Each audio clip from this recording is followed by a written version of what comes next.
Introduction. The power of morning self-talk. The moment your eyes open, your mind, still softened by dreams, begins to recall who you are, your name, your duties, your fears, and your hopes. Yet within this delicate space between sleep and wakefulness lies a chance to decide who you will be today. What you tell yourself in those first moments matters deeply. Your opening thoughts shape the flow of your day, like the baton of a conductor guiding the first notes of a symphony. Quiet, intentional, and powerful. Let's explore 5 transformative truths, beliefs that, when spoken aloud or held within, can reshape your day and over time your destiny. I am not what happened to me. I am what I choose to become. These words hold a timeless truth. While we cannot always control the events that impact us, we can choose how we respond, interpret, and weave them into the story of our lives. The past, no matter how painful or difficult, is not the total of who we are.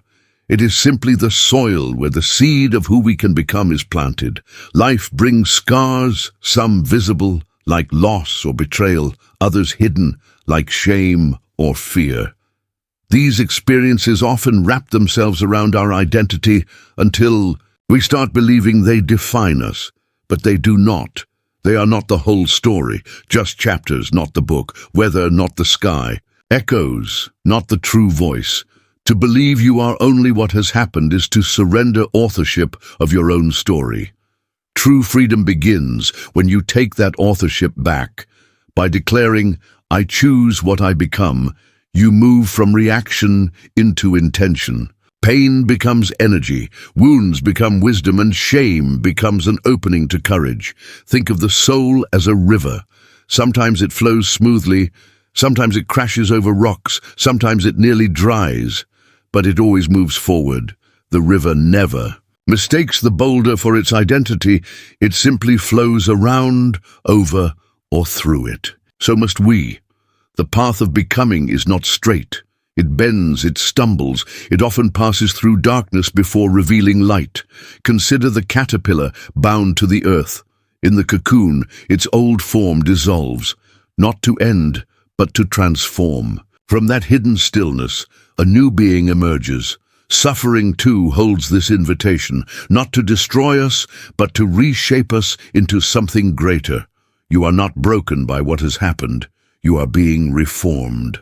Nelson Mandela's life shows this truth. Imprisoned for 27 years, his body was confined, but his vision and spirit remained free. He emerged not bitter, but renewed, choosing vision over vengeance, purpose over pain. That choice reshaped a nation. But this is not only for global figures. A woman who endured years of abuse chooses to become a counselor, guiding others toward healing. A man who lost everything in business becomes a mentor, helping young entrepreneurs avoid his mistakes. A teenager bullied in school chooses to speak about mental health, creating change in others' lives. These are not small steps, they are revolutions of the soul. Each morning offers the same choice: relive what happened or step into who you are becoming. This is not denial, it is not forgetting the past. It is integrating it, honoring the pain without letting it control you. Let your scars remind you of how you rose, not only how you fell. Let your history serve as a compass, not a chain. Most importantly, remember, you are not here merely to survive what has happened. You are here to transform it, to rise, to create, to choose again and again, until your becoming shines brighter than your beginning. You are not what happened to you. You are what you choose to become, moment by moment. Each morning arrives like a quiet gift, untouched, unwritten, sacred. Yesterday's weight, mistakes, or chaos do not define it. Today stands apart, free from judgment, free from expectation. It offers only an invitation to begin again. Picture the day as a vast canvas stretched across the sky of your life. It comes unpainted, open, waiting. Its silence is not emptiness, but potential. Onto this canvas, you bring the colors of your thoughts, your words, and your choices. The canvas does not ask for perfection, it only asks that you dare to start. The E. Real danger lies in believing we are simply actors, reading lines handed to us by the world. From childhood we inherit scripts. Be successful, be liked, be safe, be small. But life is not a performance, it is creation. And the greatest mistake is to forget that the brush belongs to you, not to others. Each morning gives you a choice. Repeat the old patterns, stay within lines drawn by someone else, or pick new colors, risk truth, and create something different. Yet many of us wake already tangled in yesterday's noise. We replay conversations, rehash mistakes, dwell on what could have been. But this mental rehearsal is not harmless, it is a form of creation. What we rehearse, we reinforce. What we reinforce, we repeat. The past becomes the future not by necessity, but because we keep painting the same picture. Pause for a moment and remember, the day is still blank. You cannot erase the past, but you can paint forward from it. Not with fear, but with clarity. Not with bitterness, but with vision. I once knew a woman, an artist of a different kind. She was not famous nor loud. For years her life was gripped by quiet anxiety, the kind that makes you tense before leaving bed, whispering, "You are not strong enough for this world." Every morning was a battle, every thought a storm. Then one day she wrote a single word on a sticky note. Brave. She placed it on her mirror. The next morning she read it aloud. At first it felt false, like a coat that didn't fit. But she repeated it day after day. Slowly the words sank deeper. It shaped her posture, her voice, her choices. She held eye contact longer, spoke her truth, entered rooms she once avoided. The word became strength, then action, then purpose. Years later, she stood on a stage speaking to women who had forgotten their own voices. She now leads a foundation, reminding others they too can choose their palette. They too can create new lives.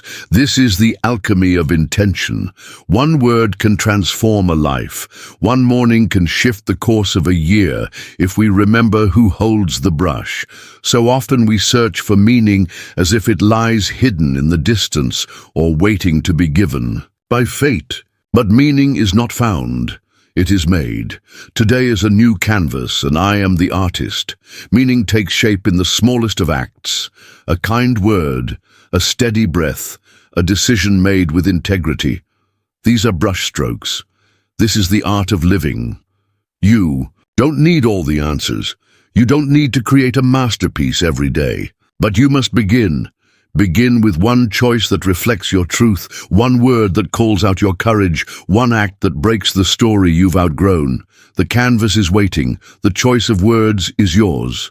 I am worthy of love, even while I am healing.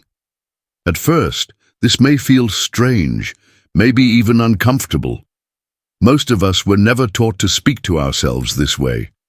From childhood, we are conditioned to believe that love must be earned, that we are lovable only when we succeed, when we are calm, when we are cheerful, when we are complete. So when we are not these things, when we are messy, uncertain, or hurting, we often withdraw, not only from others, but also from ourselves.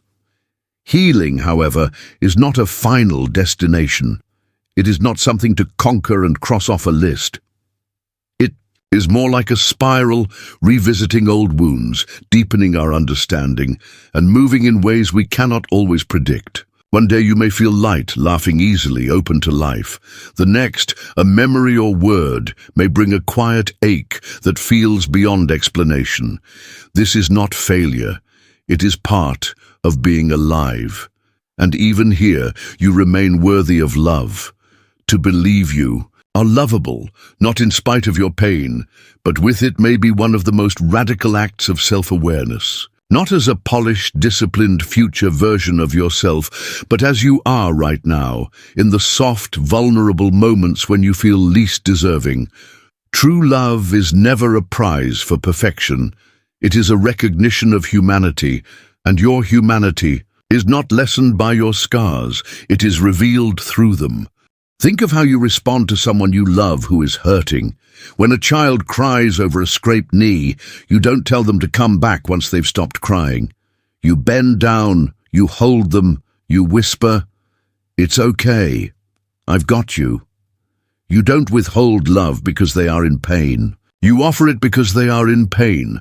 Why then deny that same kindness to yourself? The inner critic often shouts louder than compassion, telling us to be stronger, calmer, more composed.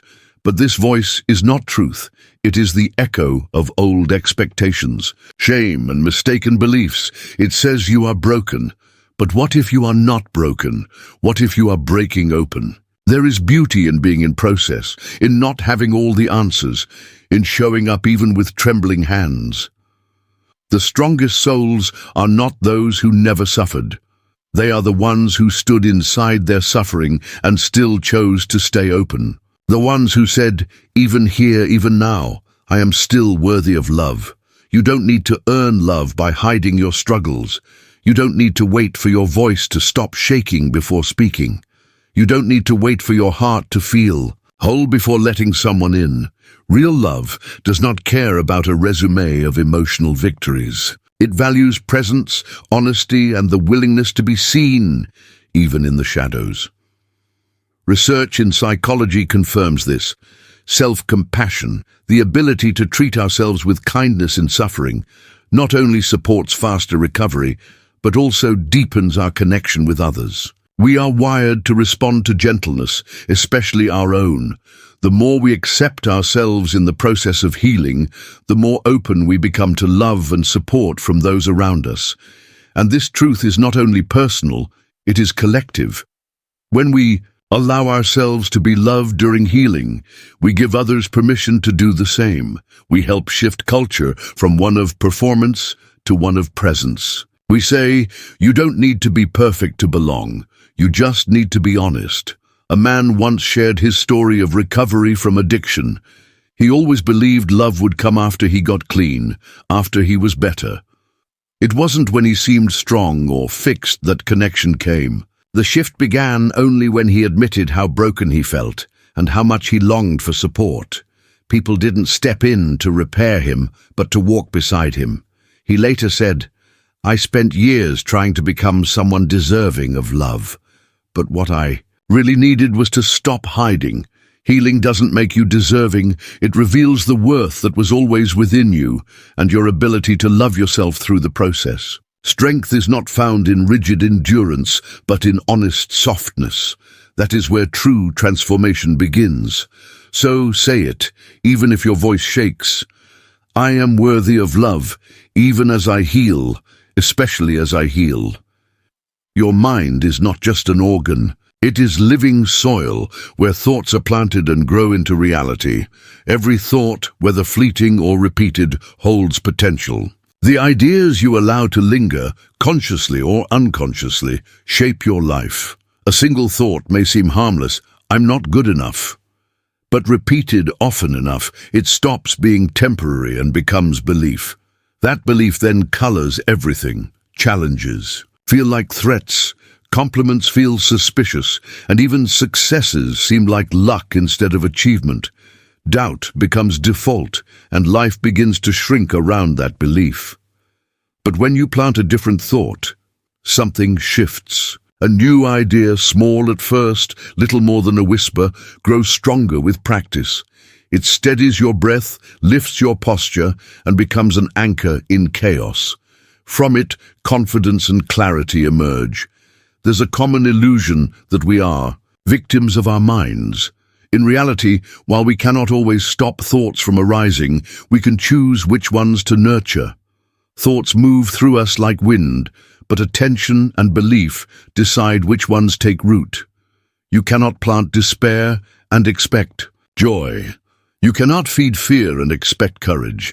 Consider two people who lose their jobs the same day. The circumstances are identical, same loss, same uncertainty. The first interprets it as proof of inadequacy. I was never enough. That thought grows into discouragement, paralysis, and withdrawal. What began as one idea becomes a story. of worthlessness. The second person feels the same shock, but frames it differently. This hurts, but maybe it's a new direction, not rejection. That seed sparks curiosity. After grieving, they explore, connect, rediscover old skills, and within months they find a role better suited for them. The difference wasn't the event, it was the thought they chose to plant. This isn't to say shifting thoughts is easy, or that pain can be bypassed with forced positivity. The garden of the mind requires awareness, not denial. Weeds and storms will appear.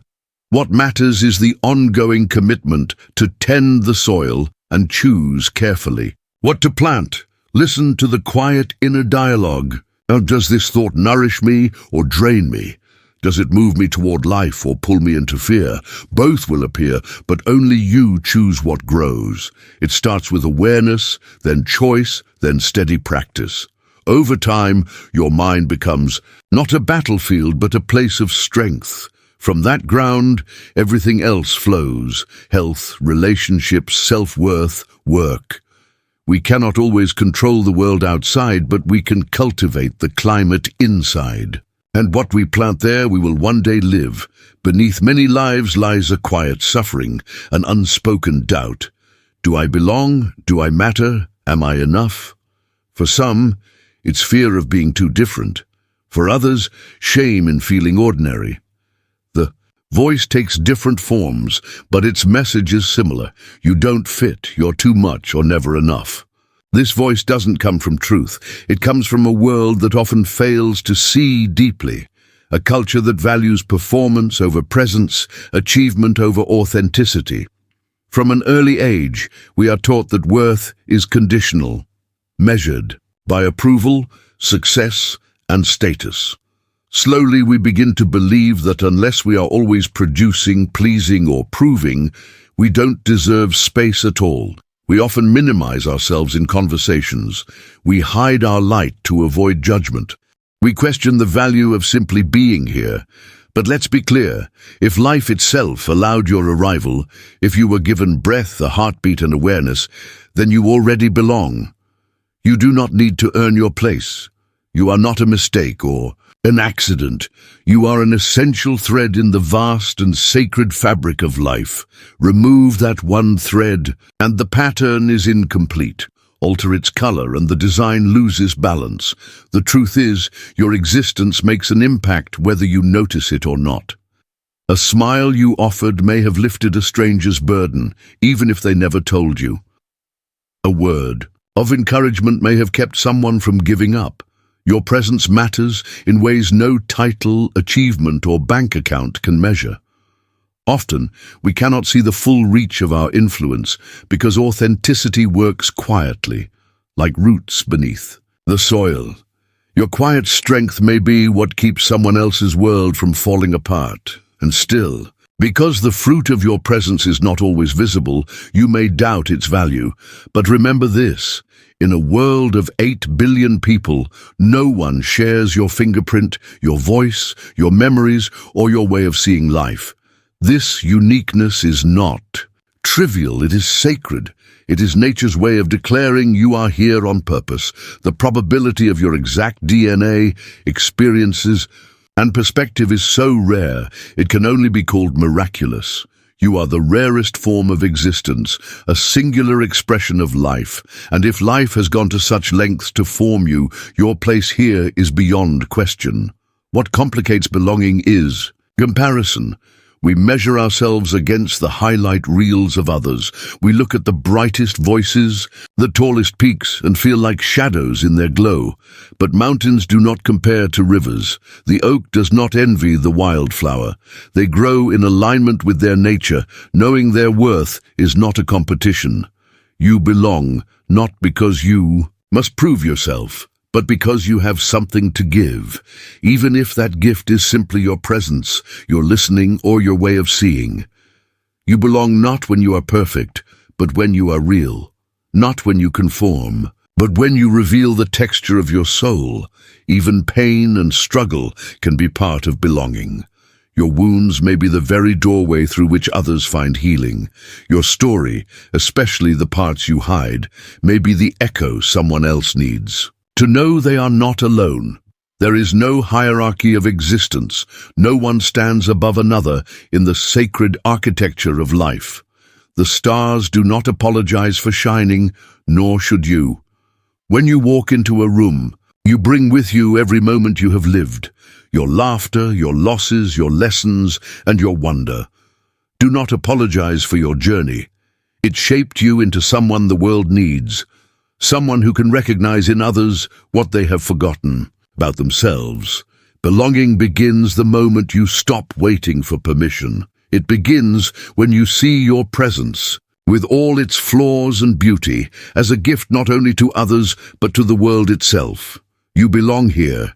Your existence matters, not because someone else confirms it, but because it always has. So tomorrow and every day after, stand before your reflection. Not as a critic, but as a witness. Speak not from fear, but from love. Let these truths guide you. I am what I choose to become. Today I create from truth. I am worthy, even as I heal. My thoughts shape my reality. I belong. I matter. And in these moments of inner dialogue, you are not just preparing for the day. You are remembering who you are, and more importantly, who you are becoming. Let these words rise with the sun, and notice how the world begins to respond to the way you speak to yourself.